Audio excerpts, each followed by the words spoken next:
I believe we are now recording the workshop, and I'm going to be recording it so that others can watch it later, or it'll be uploaded to the website pretty soon. Okie dokie, so now I'm going to share the screen and we'll begin. And again, if you've just entered but you haven't entered your information in, please go ahead and enter your name and your institution in the chat. So welcome everyone. I am Alma Cortes and I am from Pierce College, and I am excited to present this survey to you, this presentation to you today about developmentally appropriate practices in online teaching. So please give me a thumbs up if you can still see my screen, because sometimes when I start the presentations, I cannot see it anymore. Wonderful. Thank you so much, Maria. Wonderful to see your face. Thank you so much. I love teaching to real faces, so as many of those as I can see, that really helps me. All right, so a little bit of introductions, who you are, who I am. We're going to talk a little bit about mindfulness practice and what that is, going into developmental theory, and some of you might be really familiar with that, especially if you're students at some of our colleges, and what developmentally appropriate practices look like, and then again, thinking about the family. So a reminder that this presentation is being recorded. So why we're here today, a little bit about that, is ensuring that the learning part happens in distance learning, right? We are ensuring that, and we're also going to ensure that it happens developmentally appropriately. Okay, so who am I and who are you? Most of you have given me also your information in the chat box. If you wanted to lively introduce yourself, you're welcome to, but it seems like we have a mostly want to watch and see group, which is totally fine with me. As I mentioned, I am a professor at Pierce College. I just received tenure last Friday, so it's very exciting for me. And I'm also part of a higher education collaborative called PEACH, where we advocate for different causes within early education. I'm also a Los Angeles Unified District school parent. So I am right there with, thank you so much, Diane. I am right there with so many of you who are with your children online learning. And so a lot of the prep pieces I picked up are from what I've seen have really worked for kids, and some that I've seen that have not worked so great. Before I was a community college professor, I was an early childhood education teacher. I taught 3-year-olds, 4-year-olds, and I was a director of an early education center at UCLA. I have been teaching for at least 11 years, and I've been an early childhood educator advocate for almost 20. I'm very passionate. If I get excited, it's not because I am scolding anybody in this group. I am just really excited about this topic, and it ignites a lot of feelings for me today. So again, please introduce yourself if you haven't already in the chat. Some of you might be parents, some of you might be students and parents, some of you might be already teaching, and make sure that I can see those for attendance purposes and other things. Does anybody want to introduce themselves live right now? Please feel free.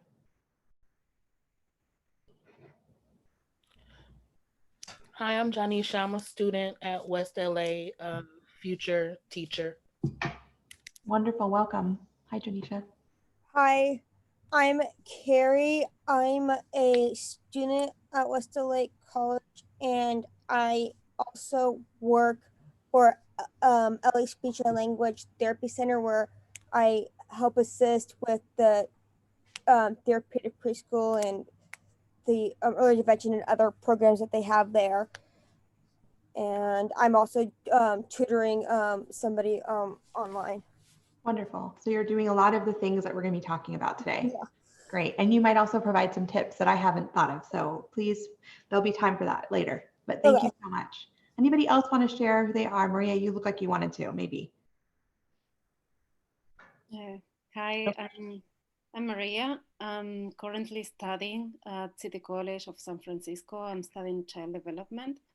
And I have 2 children currently attending online classes, one in preschool and one in kinder. So I'm pursuing a career in this field, so I would like to learn more. Wonderful. Thank you so much. Thank you. Okay, thank you. So lots of more introductions online. Lindsay from LBC, Long Beach City College. Brian from Mount San Antonio. Celeste from Rio Hondo. And someone from Sequoias in Visalia. Thank you so much, everyone. And Eva from Mont Sac. Wonderful. Thank you so much. I'm really glad you're all here. Does anybody else want to briefly introduce themselves? I'm happy to have everybody do it, but some people are more shy, and I want to be respectful of that as well. Yeah, I'll introduce myself. Hi, everyone. My name is Diane. I'm a preschool director for a private preschool in downtown Los Angeles. We're a French immersion language program. And so right now we're doing remote teaching. So I'm definitely here to, pick up on any of the strategies or tips that you'll have today. Thank you so much. Thank you so much for being here, Diane. Wonderful. I do not want to cut anybody off, but I do want to get started. And I know you all seem really eager to learn, so I'm really excited. So I'm going to keep going. Okay. All right. We're going to begin with what we talk about with practice what we preach, so to speak, right? We're going to be starting with some mindfulness practice. So anything that you were doing earlier today, anything that was bothering you, frustrating you, stressing you out, I want you to not think about that for a second. And I'm going to go ahead and take you to something called a calm room, which I think I need to reshare.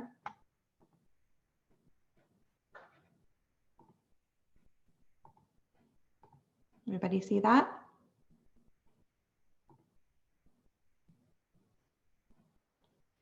And sorry, 1 second, somebody's trying to get in.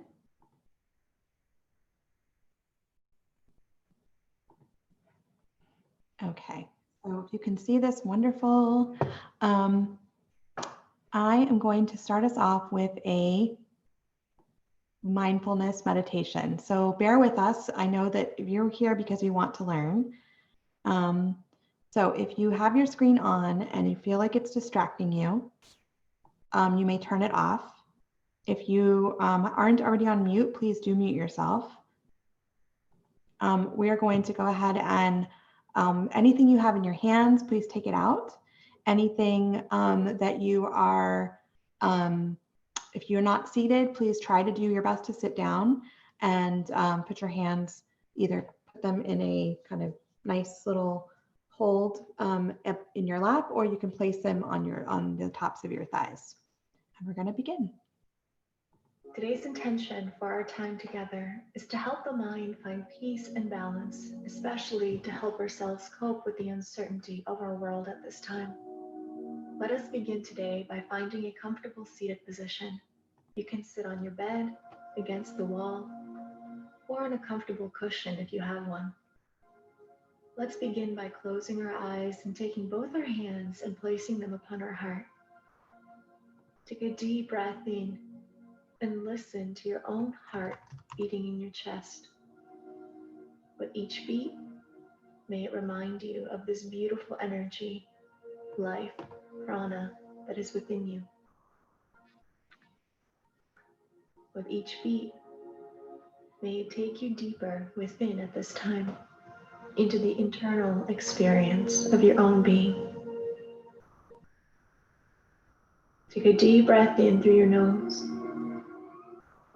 and a long exhalation out, allowing yourself to find this presence, comfort, and grounding within you. Slowly release your hands onto your lap.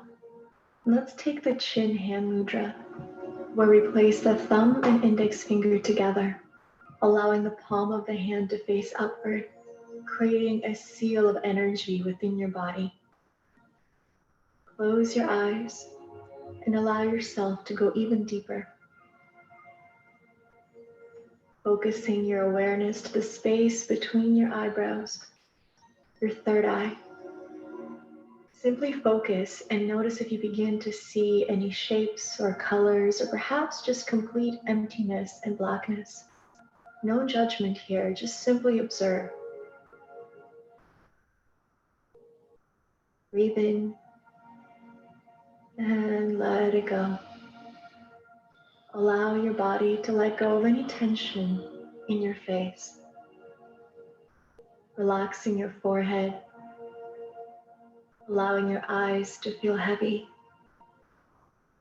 unclenching your jaw, complete relaxation of the face. Then move this relaxation downward towards your shoulders, your arms, and then down towards your hips and your legs. Just let it go. Simply stay present, noticing the movement of your breath as you breathe in and out. Begin to notice any sensations in your body, feeling the coolness of the air coming into your nostrils as you breathe in, and then the warmth of the air leaving your nostrils as you breathe out. Notice if you begin to feel any tingling sensations in your fingers or your toes. Whatever you are experiencing right now, just simply notice it. Be the watcher of the experience itself. Allow yourself to find peace and joy in this simple moment of silence and disconnection. You deserve it.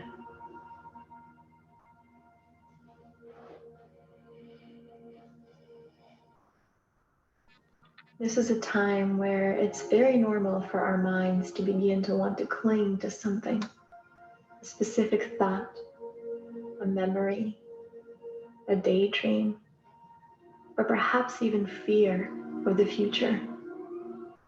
It will go in many directions, and that's okay. Simply remember to use your breath whenever you feel yourself drifting away from this present moment. Use your breath to come back to yourself, to this moment right here, right now, wherever you are. Take a deep breath in and a long and soft exhale out. Breathe in,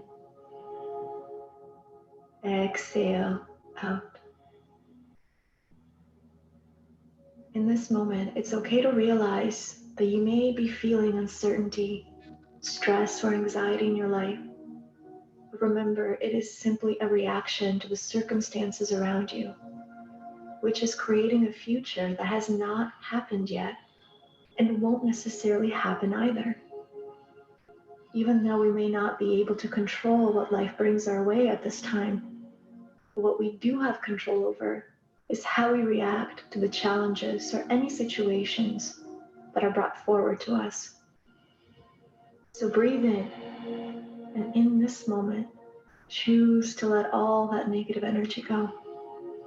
Release it out of you, into the ground, into the earth. Choose to find peace and joy in the simplicity of this very moment. Simply being here with yourself, giving yourself permission to feel, to be, to let go. Breathe in and exhale out.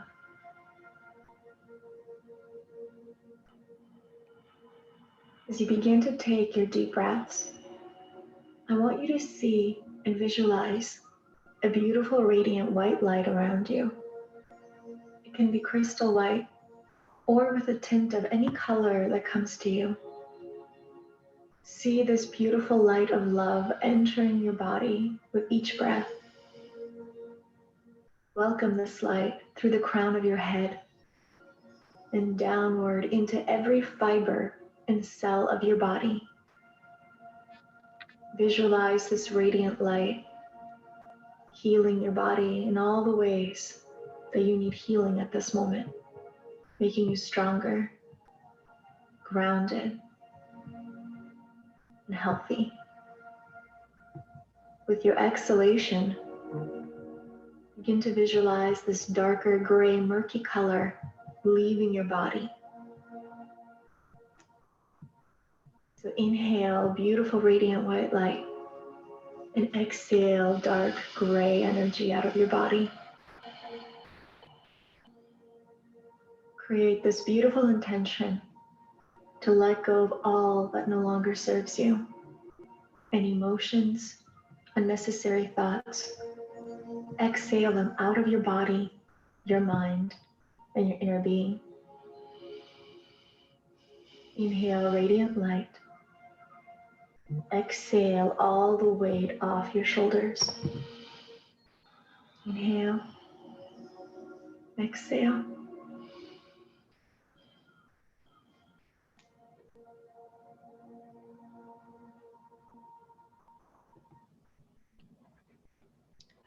Hi, everyone. So believe it or not, I rehearsed this several times, and this is not the mindfulness practice that I wanted to use. But it is still a lovely one, but it goes on for 8 more minutes. And as much as I would love for us to stay here, I know you all want to learn more. So I'm going to go back to our presentation now, if that's okay. And hopefully you're very relaxed in starting this. And now we can move on to learning more things.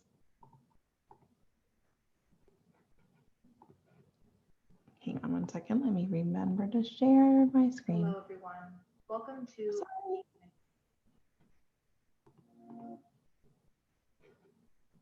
Too many windows open.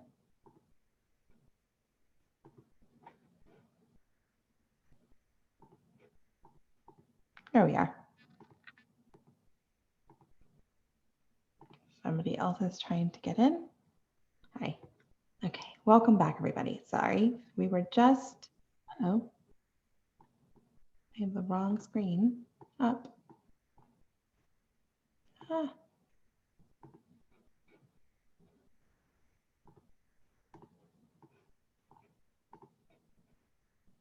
Okay. Can you all still see the calming mindfulness practice screen? Wonderful. Thank you all so much. Sorry for your, thank you for your patience. Okay. So if you wanted to, in the chat box, please drop a word or phrase that came to mind after you completed our mindfulness exercise. How did it make you feel? Were there any feelings that you were brought up for you? Calm. Yes, more calming. Peace for sure. Wonderful. Release. Excellent. Maybe you had a stressful day.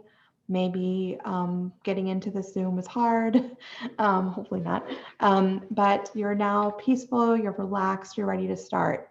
This is a really good exercise to start with our kids. When you get a chance to get this, the slides, there's a link to the calming room there.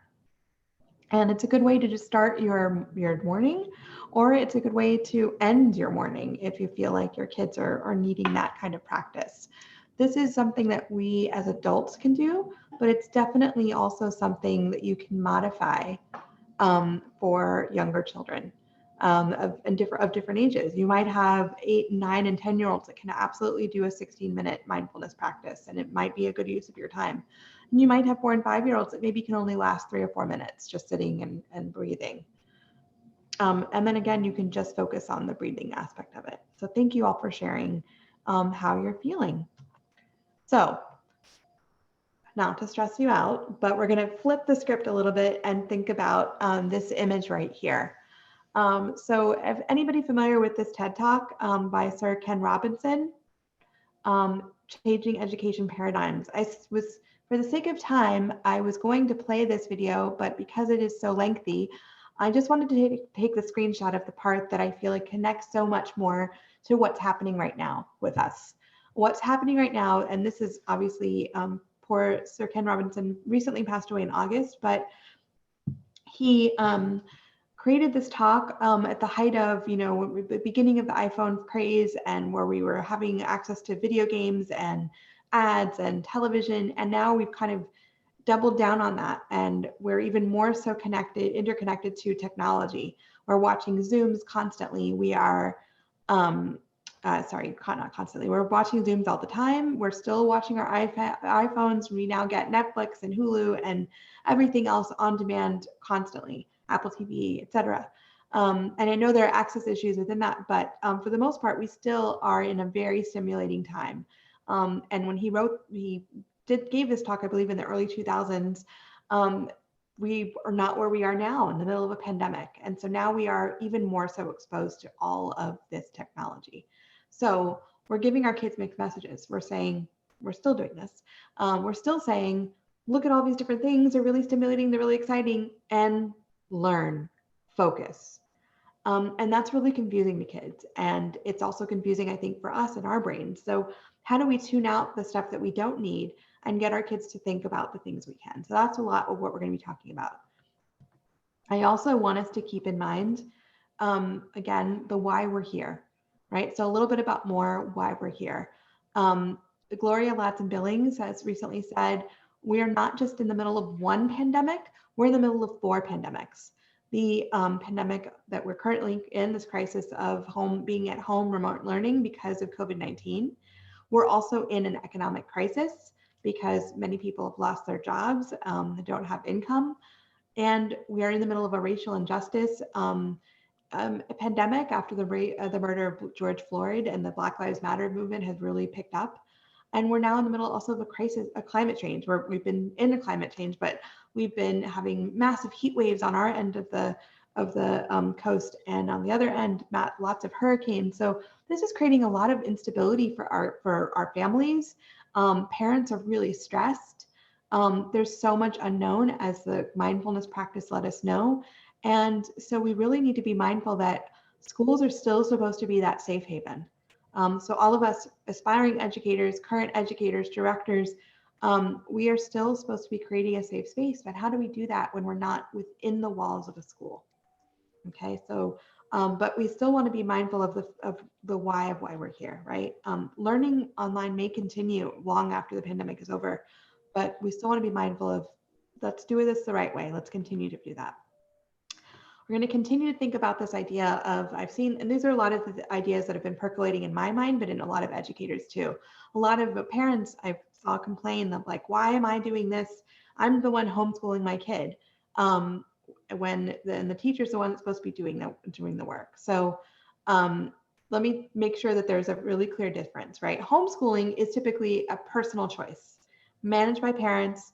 Parents choose the curriculum. They make their own schedule typically. Yes, so that's the clear distinction with homeschooling. What we have been doing, a lot of us educators, is crisis schooling online. We're remote learning, right? Despite technology access, we are creating rules that may impact our family obligations, right? Like you have to have your screen on, you can't eat, all those different things. Parents are still managing their own work and household stuff, and as well as schoolwork. That is different than fully being a homeschool parent, right? And then of course the technology piece of, are we using Zoom, Google Classroom, Microsoft Meetups, all of that stuff, right? So that's the distinction that I want to make sure is clear, because a lot of people really feel like they're homeschooling their kids. And some of you students may hear those things and think, oh, this is scary. I don't necessarily know if I want to go into that.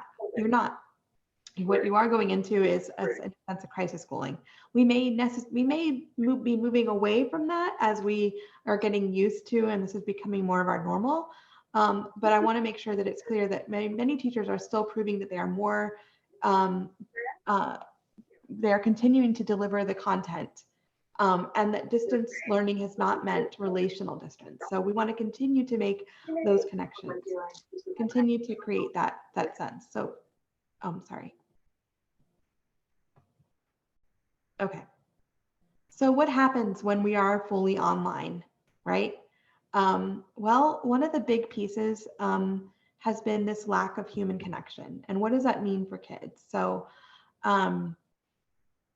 we miss those personal human connections. We feel the sense of loss and grief. Many of us went through this back in March and April, and still May, June, right? It was still kind of a hard thing to get used to. Many of us are now really used to it. What we're not used to is the sense of Zoom fatigue, of pandemic fatigue, where we didn't all think that in March we would still be in the middle of distance learning, distance education, remotely, right? So this continues to persist, and we need to develop better strategies for how to make it more accessible to our families and more accessible to our kids, and especially our younger kids. Now, as you probably noted from my credentials, so to speak, I've not worked with children, young children over the age of 5 in my career. And I now work with teachers in the field. So I'm coming at this from a very developmentally appropriate practice. Some of you might be teachers who are working, or are there any, I didn't see this in the chat, but is anybody here, either you can thumbs up or write in the chat, are there any teachers that are teaching 2nd grade and up in this workshop?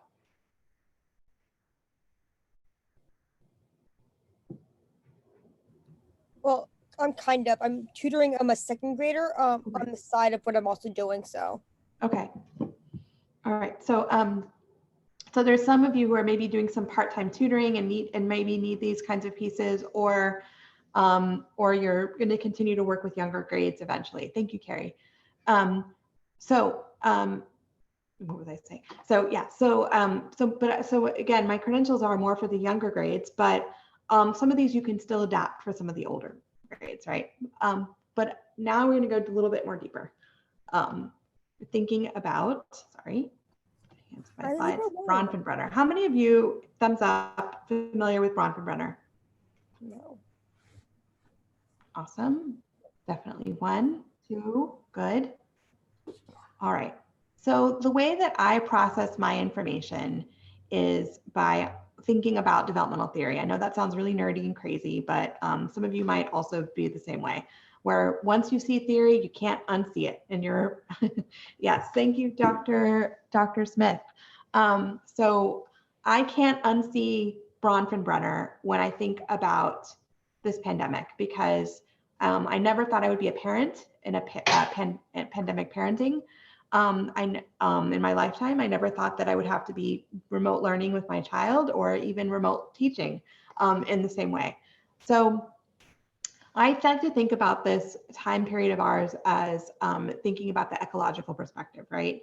So the child at the center, right? As we see in our little, in our drawing here, right? We have our children at the center, and we typically have family around us, yes? And we also typically have the school and the community around us. Well, if I were to take this red marker, wait, it's not working. For me right now, I feel like there we go. A lot of this, right, is not happening. Yeah, everybody see that? We are isolated from our school. We are isolated, a lot of us, from our family members. And this makes it so much more hard for our kids, because they see us struggling, and they are struggling with not seeing grandparents maybe, or not being able to go and visit cousins, etc. None of this is meant to make us sad. This is just meant to make you understand a little bit about the why of why we feel like this. So what we've been reliant on, though, is our exosystem, right? Our exosystem, which is our access to technology. And so that has become our primary mode of communication, conversation, and school, right? Temple, church, right? All of those things have moved to online, which makes it, very easy in terms of access. Like, we were all able to access this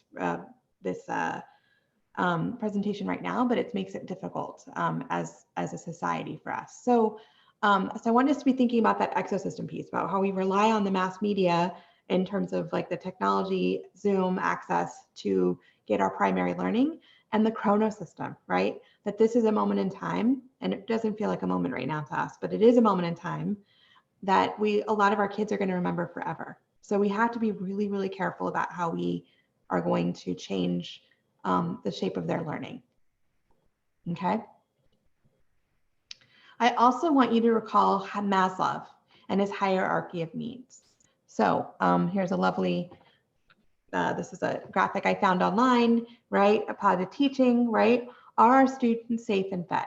And again, many of our students relied heavily on the safe and fed part in schools, whether that was a preschool, whether that was a public school, private, doesn't matter. That's where they relied on their safety net, their social system, right? But safety net. And for many, many kids, it was also how they got some source of food. I know that Los Angeles Unified School District, many schools have really taken that to the next level and tried to work on how to create systems where we are able to get food through drive-bys, et cetera. But it doesn't necessarily replicate that institution of going to somewhere where you know that you're loved and cared for. So how do we know that our kids are loved and missed? Those are some of the messages that I want you all to take away from today is how do I let my kids know that I see them for who they are, even though we're online? How do I know that they feel loved? Because, and then again, thinking about mindfulness, right? That coping skills, how do we deal with crisis, emotions?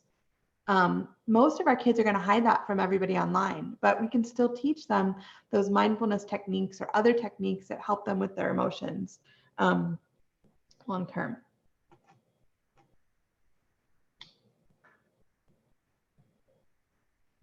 Okay. And then again, looking at instructional materials and then skills. So we can't, as again, I'm going to use the annotate. We can't really get to this, the skills piece, until we get to all of this other stuff. And that's, I think, what makes it so hard for so many of our kids. And what makes it hard for us as teachers is remembering that, you know, looking at them in the eye, you know, kind of practicing, dancing, playing with them was more of our mode of operating. And this has not been.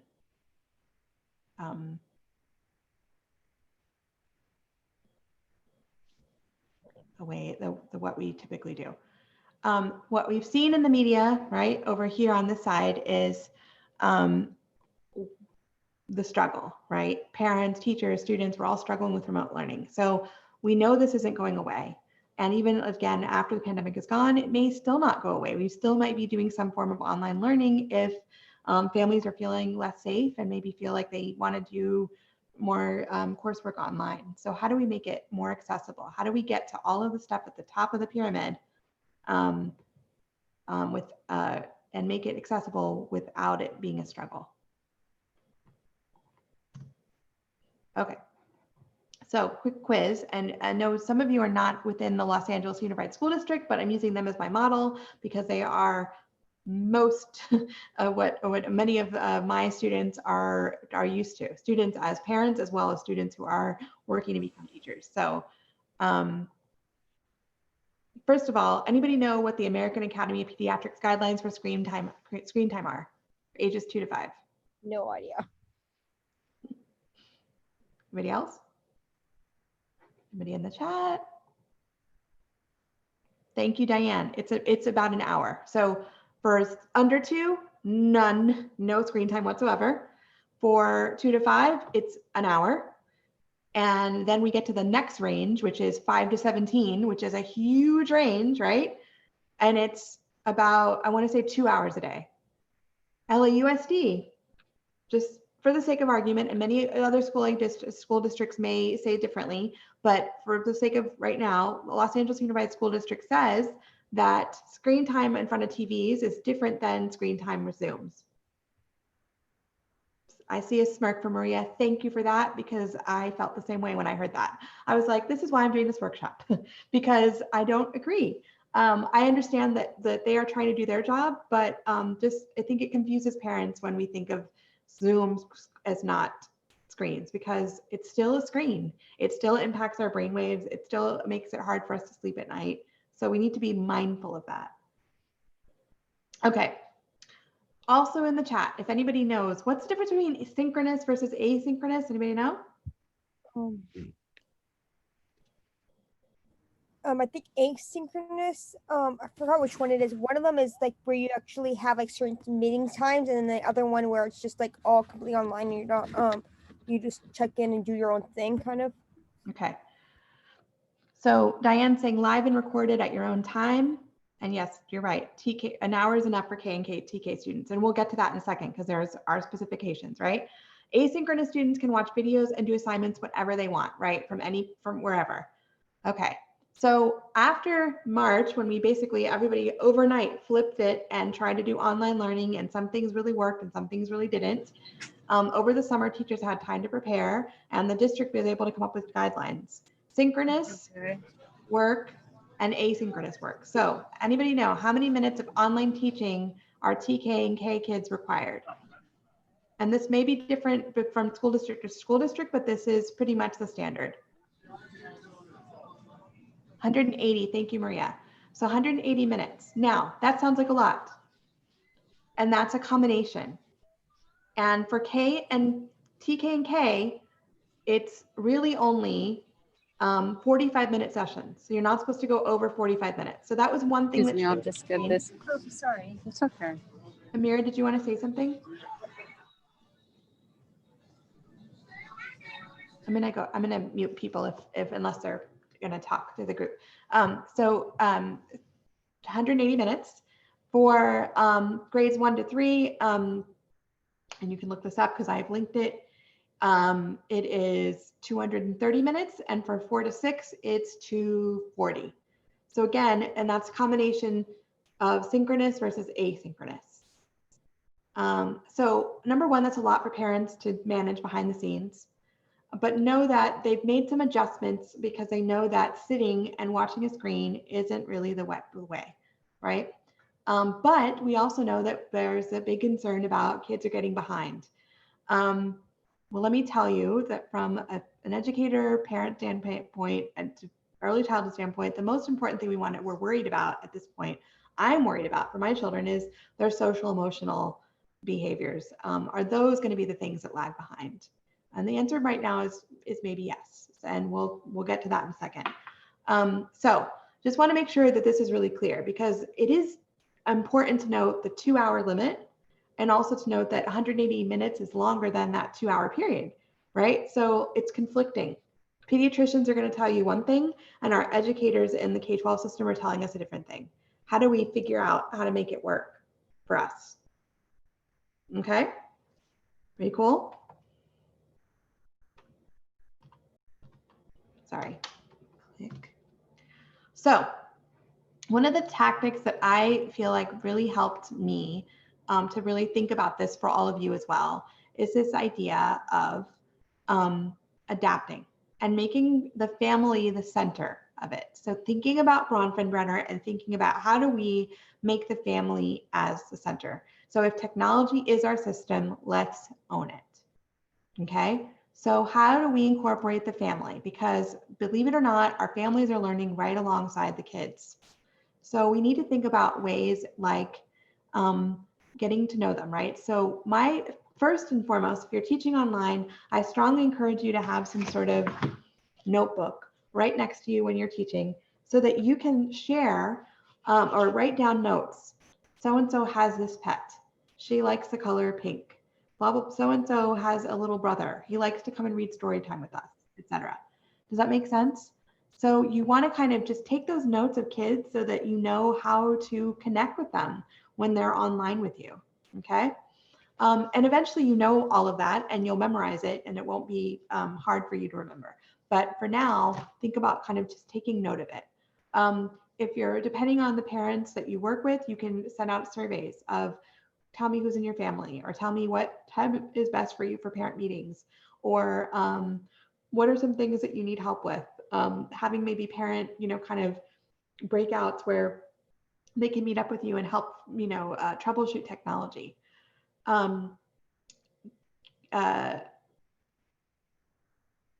Incorporate for families in assignments. So maybe an assignment can be draw a picture of your family, and then you show it in class, right? If you're using the platforms like Seesaw, you can have them submitted online. How many of you are familiar with Seesaw, first of all? Good. Okay. So make sure you're incorporating the family as much as possible. Be thinking about them. Everybody's going to have a different culture. Everybody's going to have a different background. There's some families that if they are very religious, they may not be able to do homework on the weekends or during certain parts of the week. Other families where they're going to be expecting more homework from you. And so you're going to have to balance that out, just like you would in a normal classroom.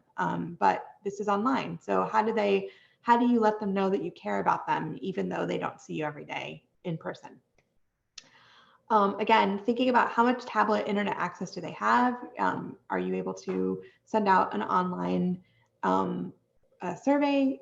Is it something that you meet about with every family, separately? Are there families that just don't come to any of the Zooms or send their kids to Zoom but are not prepared? How do you reach them? How do you reach out to them?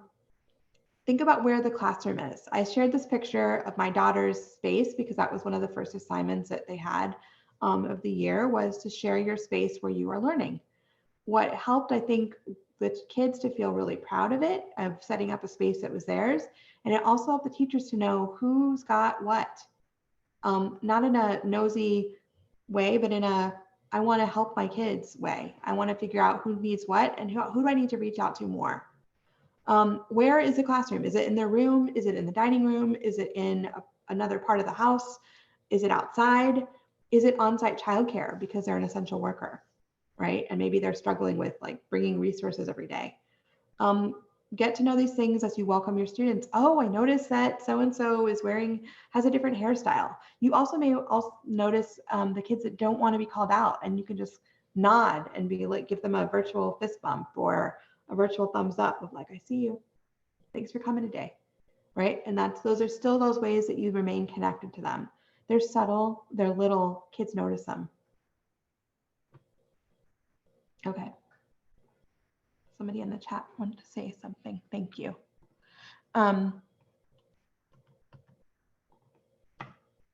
Again, a little bit more about that. Just continue to think about what are going to be your rules, your class norms.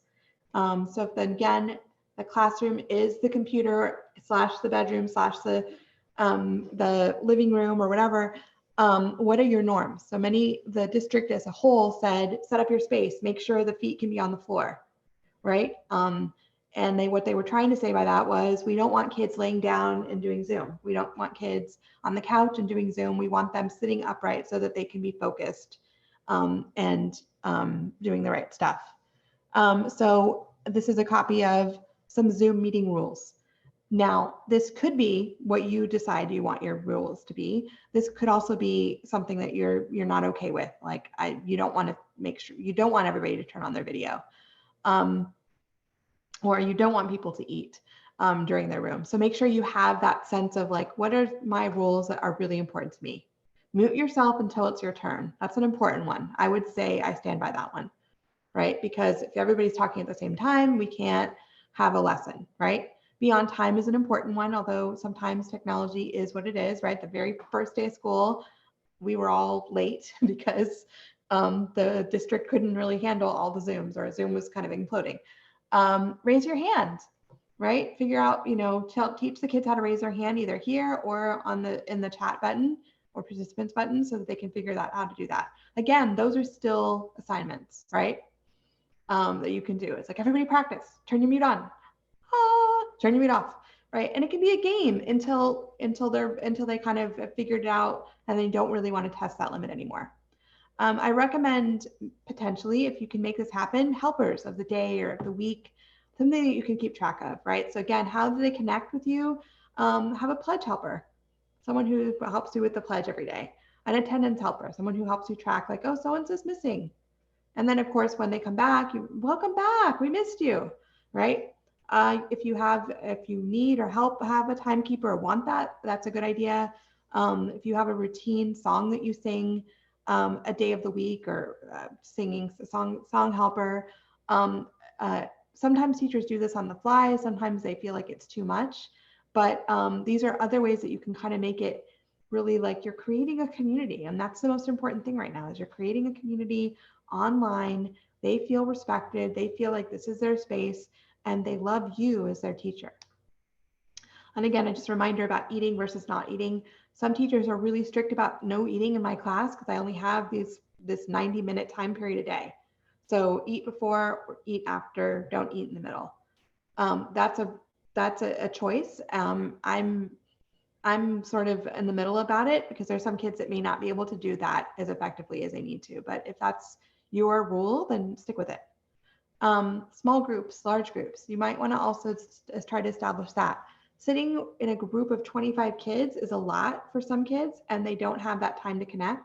So try to think about, are you going to have one large group, two small groups, or are there certain days of the week where some of kids are going to be meeting for shorter periods of time? Again, creating those routines of the day. First, we do the pledge, then we take attendance, then we talk about how many days that it's been this year, then we talk about what our schedule, the rest of our week schedule is. Those are some really great ways of creating that kind of routine. And then again, doing it over and over again the same way, again, helps the kids know what to expect. This is the same stuff you're doing in a regular classroom, but you're doing a little bit more of that background work to make it happen on Zoom. Does that make sense? Same stuff. Good morning. Hello to you. And all right, who's our pledge helper again? Oh, thank you, Diane. Diane, would you help us do the Pledge of Allegiance? Right, we do the same thing over and over again. Okay, thank you, Diane. And now it's going to be Maria's turn to take attendance. Maria, can you remind me who's here again? Okay, and and maybe you have a spotlight on the list of who was here, etc. That same repetition, and again, right? There's not a day that my daughter has not wanted to go to school because she has a teacher that does this that way.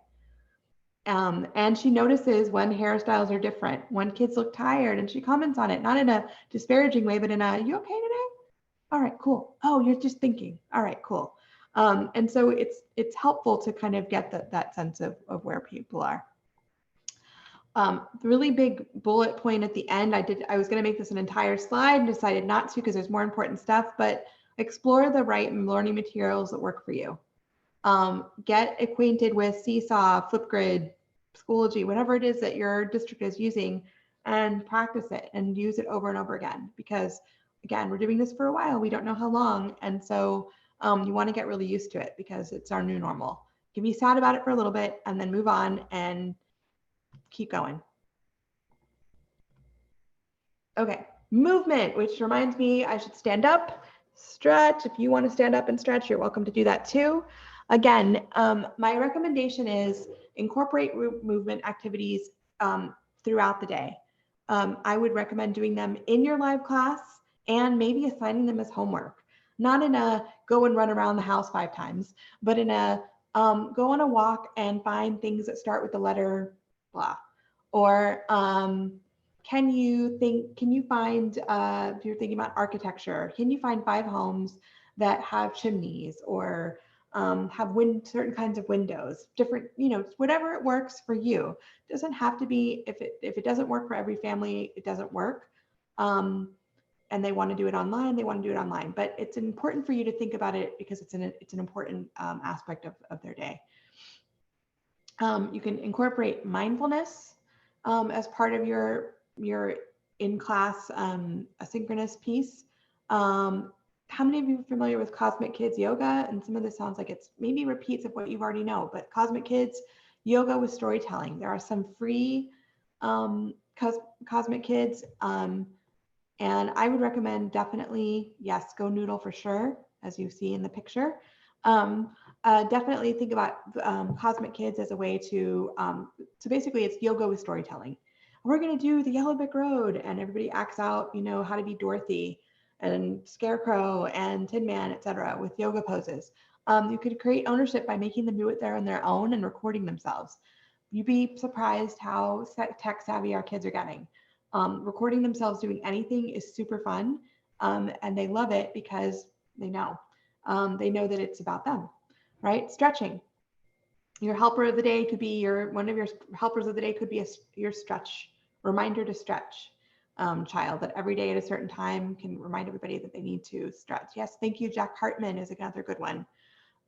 Simon Says, on some of the days where I've noticed that my daughter's teacher can't get Go Noodle to work, she just does Simon Says, or hands on head, just to kind of a little brain break. Sometimes teachers like to maybe not give but prescribe recommend fidget toys if that's something that you can incorporate as a, something that kids really need, something tactile. Scavenger hunts are my other favorite movement activity because it gets them up moving and thinking, and you're not just looking at a screen. Okay, I want everyone to prepare and find things that are blue in your house. Find 5 things. Okay, go. I'm going to put a timer on. Everybody goes and they find 5 things that are blue. Oh, I found a blue notebook. I found a blue stapler, etc. Okay, and finally Go Noodle. Everybody's familiar with Go Noodle. If you're not, here is a link to it, which I think just takes you to the, oh no. Grammarly does more than catch errors. Sorry, I meant to play the ads earlier and I did not. With Grammarly, you can find really good, no, perfect. Hang on one second.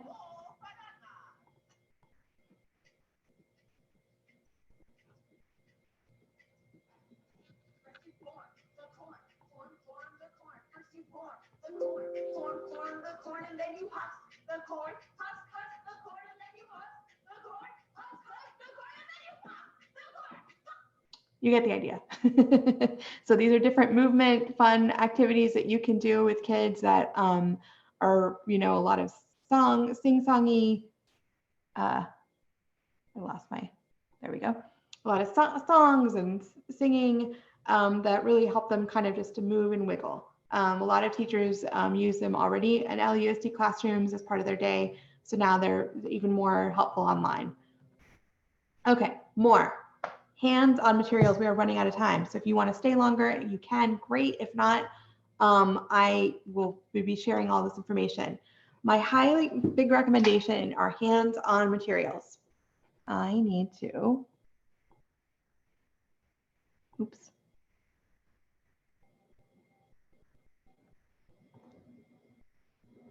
Take away my background because you can't see my stuff. So here we go. Unifix cubes. How many of you have heard of these, right?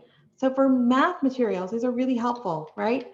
Okay, everybody, take out our Unifix cubes. We're going to count. I want you to take 3 of your Unifix cubes. And then 1 more. How many is that? 4. I mean, I know this is simple, but helpful. You can't get your hands on those because these are what they look like from Target. Cotton balls, things that are like daily household materials that you feel like you can get at the dollar store, maybe distribute. I highly recommend take-home packets with these hands-on materials that are really helpful. Play-Doh, sensory tactile things that will help them to, again, it's not fun to just say A, B, trace it on the screen. Let's make it with Play-Doh. Let's make the letter B. Okay, everybody make the letter B all at the same time. That's part of our learning. We're adapting, we're pivoting. This makes sense for us, right? Pattern blocks. Again, if you can get your hands on these kinds of materials, if you're able to distribute them, even if you're not, or you have, money in your budget, or a district can do that. These are other ways that you can work on counting and shapes. Coloring activities, scissors, glue, kinetic sand, all of those are really helpful and sensory. You can find definitely materials that are useful with that, with those. Literacy.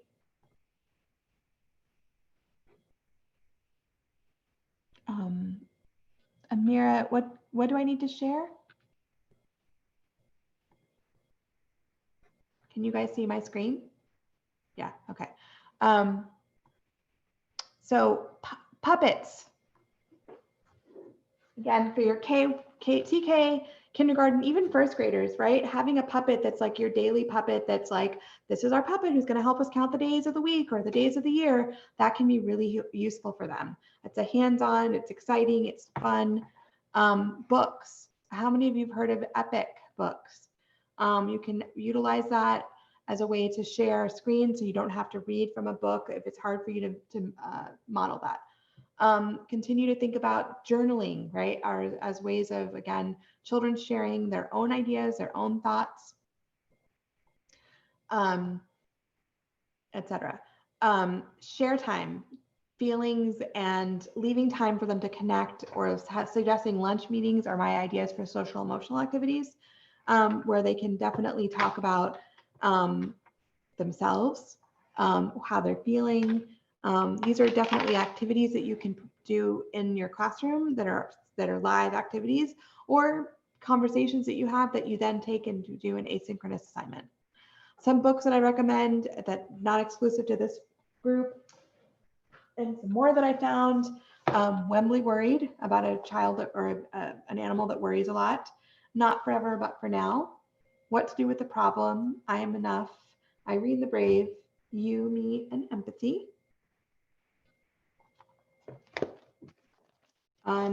Grumpy Monkey, right? So a lot of these social emotional books that really help our kids to think about problems that are hard, problems that we can't solve, etc.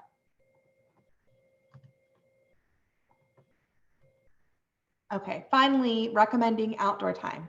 One of the things I want you to think about are the fact that our kids are inside a lot, we're home a lot all day. And so again, suggesting that outdoor time where they can do outdoor homework, or they can draw or sketch something that's outside of their window, outside of their door, etc., is really helpful for them.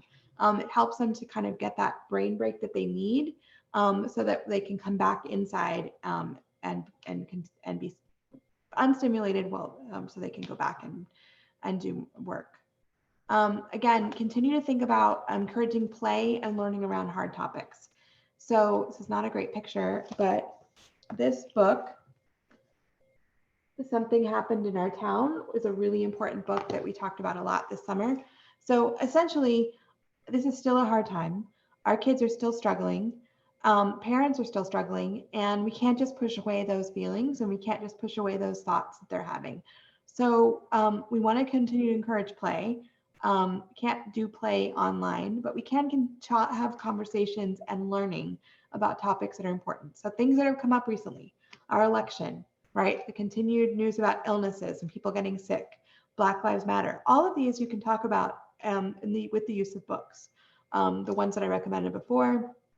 I have other book lists I can share later, but these continue to help us develop community, help us understand where they are in their learning, and help them to talk about these really big topics.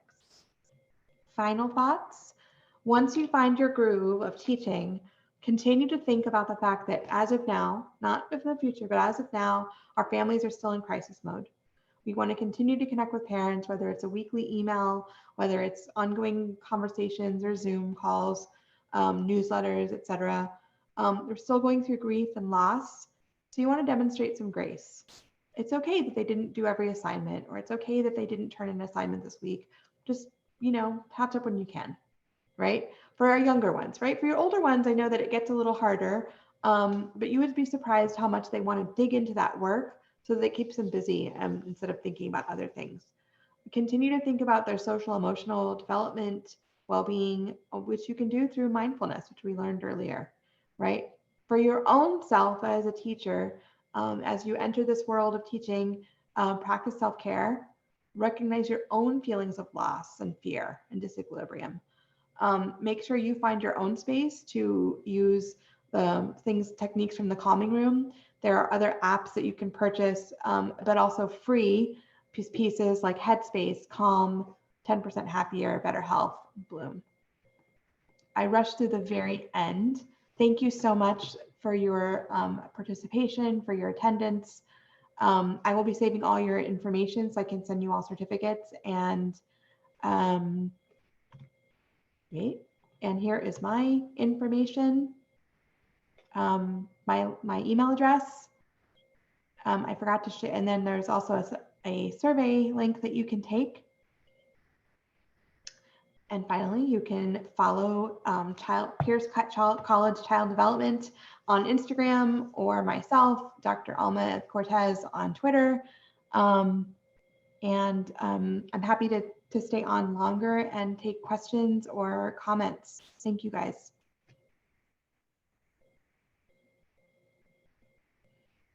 So the attendance verification was through your email your name and your organization through the chat. Thank you, guys.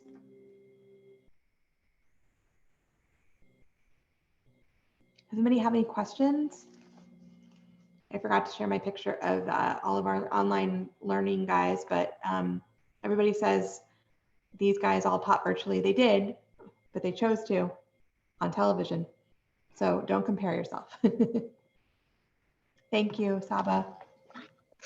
Thank you. Sorry, I was on my phone and I'm always afraid to move it around. No worries, you're all good. I was like to exit the phone and I'm like, oh, if I press something, I'm gonna exit the chat. So I just rather leave it on mute. That's But, okay. So we just put our name on it and that will be it? Yeah, you can put your name and I'll be able to contact you. I think I have everybody's information through the event. Yes. Yeah, because we put it at the beginning when we started. Mm-hmm.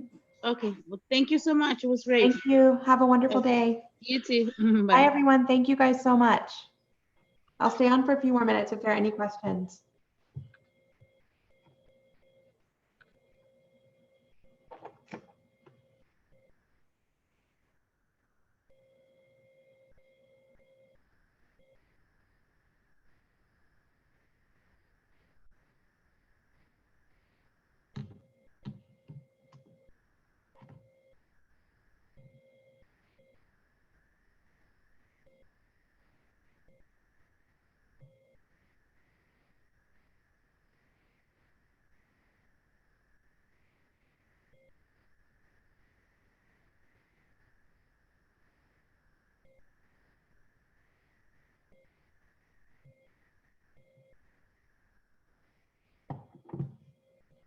If anybody's still in the chat and has questions for me, you're welcome to ask. Oh, Jeremy, sorry, I didn't see it. As a future teacher, what are some tips to stay calm while teaching during COVID? So again, I think it's just more of a kind of bite off what you can chew, so to speak. But just find your own time to kind of focus on you. Find your space to decide, okay, this is my time. Whether that's I'm not grading over the weekend, which I can never do, but or it's establishing that you're not going to, you have your own off time, right? Because one of the issues that a lot of us are having is that we're home all the time. And so there's no separation between work and home. So when you get home, you're not like, oh yeah, it's not work time. You're definitely like, oh, I still have to work. So finding that kind of like, okay, I'm not going to answer emails after 6 p.m. or I'm not going to do this on the weekends or that kind of thing. Just know that everybody's kind of going through the same thing. And one of the things I didn't get to talk to is to collaborate, right? The more connected you are with the people, your teaching peers, the better that is for you, so that you have other people that are going through the same thing that you didn't even realize that they're going through the same thing, or not exactly the same, but similar issues. And you're like, oh yeah, they're going through the same thing. They just didn't say it. And I hadn't reached out to them. You'll find your groove teaching online. Just kind of try things out and don't be afraid to try them out. And if they don't work, you can say, guys, you know what, that didn't work today, right? And then you kind of go from there. Does that make sense, Jeremy?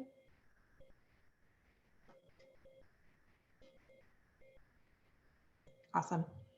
Thanks, you guys. If there aren't any more questions, I'm going to go. I'm happy to stay on, but there's only 3 people left. Bye.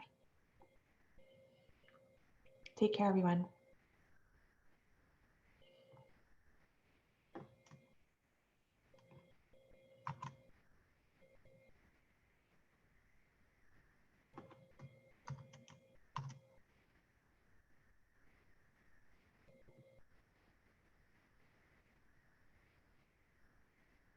Bye, Mira.